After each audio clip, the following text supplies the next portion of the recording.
मीठो है नमकीन है बाबा, चरपरो थोड़ो खाटो, सोने की थाली में परोसो ढाल चांदी को पाटो।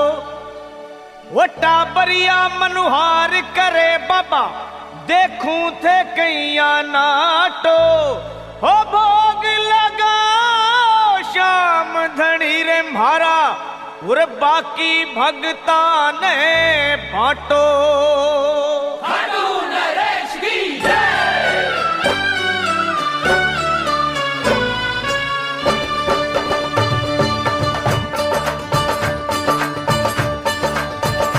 आओ आओ सांवरिया बेगा आओ, जिमो जी भोग लगाओ, है 56 भोग तैयार जी।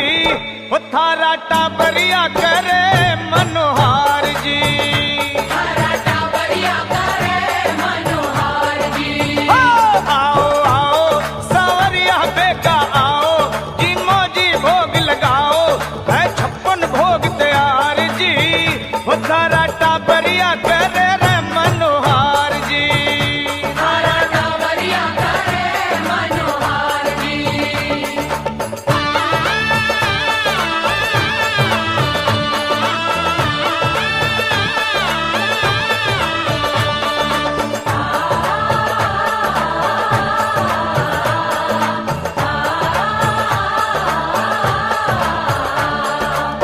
केसरिया बर्फी कलाकंद रबड़ी, पेड़ा इमरती बालूशाही, लड्डू बुंदिया जलेबी रसगुल्ला, गाजर पाक रसमलाई, गुलाब जामुन शक्कर पारा, गुलाब जामुन शक्कर पारा, घेवर नारा नारा जी में आवे जी गोधे और गलाओ, जी मोजी भोग लगाओ, है 56 भोग तैयार जी। रथारा टाबरिया करे मनोहार जी, थारा टाबरिया करे मनोहार जी।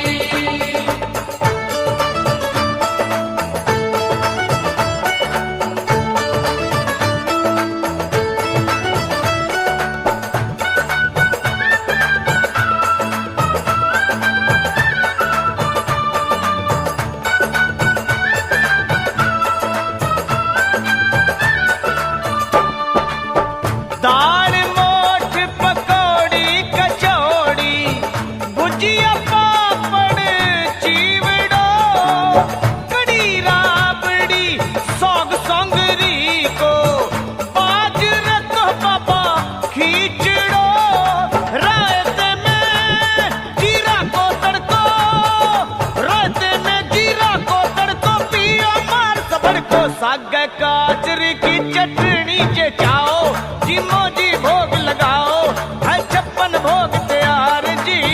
रथारा टाबरिया करे मनोहार जी, थारा टाबरिया करे मनोहार जी।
जूट